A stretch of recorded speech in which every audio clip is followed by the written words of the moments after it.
വീട്ടിലെ പൂജാമുറി ക്ഷേത്രത്തിൻ്റെ മാതൃകയിൽ നിർമ്മിക്കാമോ? ആദ്യമേ പറഞ്ഞോട്ടെ, വീട് തന്നെ ഒരു ക്ഷേത്രമാകണം എന്നുള്ളൊരു സങ്കല്പമാണ്. വീട്ടിലെപ്പോഴും ദേവി വസിക്കണം, ഐശ്വര്യലക്ഷ്മി വീടിനുള്ളിൽ കുടിയേറണം എന്നാണ് നാം ഓരോരുത്തരും ആഗ്രഹിക്കുന്നത്. കാര്യം എങ്കിലേ ആ വീട്ടിൽ ഐശ്വര്യം ഉണ്ടായി വരും. അപ്പോൾ വീട് തന്നെ സാങ്കല്പികമായി പറഞ്ഞാൽ ക്ഷേത്രമായി മാറണം എന്നാണ് പറയുന്നത്.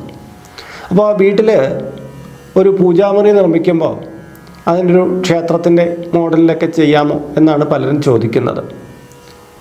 അതിൽ തെറ്റൊന്നുമില്ല കേട്ടോ. ക്ഷേത്രത്തിൻ്റെ മാതൃക നമുക്ക് പിന്തുടരാം, പക്ഷേ ക്ഷേത്രത്തിൻ്റെ കണക്കുകൾ വെച്ച് ചെയ്യരുത്. അതിലുപയോഗിക്കുന്ന യോനിക്കണക്കുകളോ മറ്റോ ഒന്നും ഇവിടെ എടുക്കരുത്. നിങ്ങൾക്ക് കാണുമ്പോൾ നമുക്ക് ഭക്തിപുരസരം തൊഴാൻ വേണ്ടിയിട്ട് അതിനൊരു മേലാപ്പൊക്കെ കൊടുത്ത് ഭംഗിയാമണ്ണാക്കി വയ്ക്കാം. പക്ഷേ കണക്കുകൾ ക്ഷേത്ര മാതൃകയിലാകരുത്. ഇത് സ്വസ്ഥമായിട്ട് നമുക്കിരുന്ന് ഒന്ന് പ്രാർത്ഥിക്കാനുള്ള ഇടമാണ്, അല്ലാതെ പ്രതിഷ്ഠ നടത്താനുള്ള ഇടമല്ല.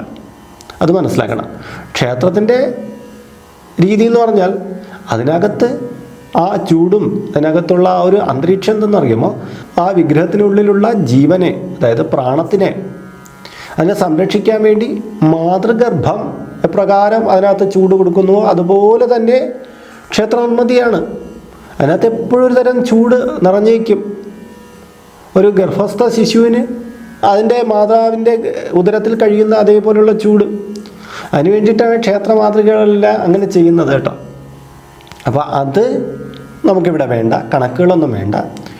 നമുക്ക് കാണുമ്പോൾ ഒരു ക്ഷേത്രമേലാപ്പ് പോലെയൊക്കെ തോന്നിക്കുന്ന തരത്തിൽ നമുക്ക് ചെയ്യാവുന്നതേ ഉള്ളൂ കേട്ടോ. അതിൽ തെറ്റുമില്ല.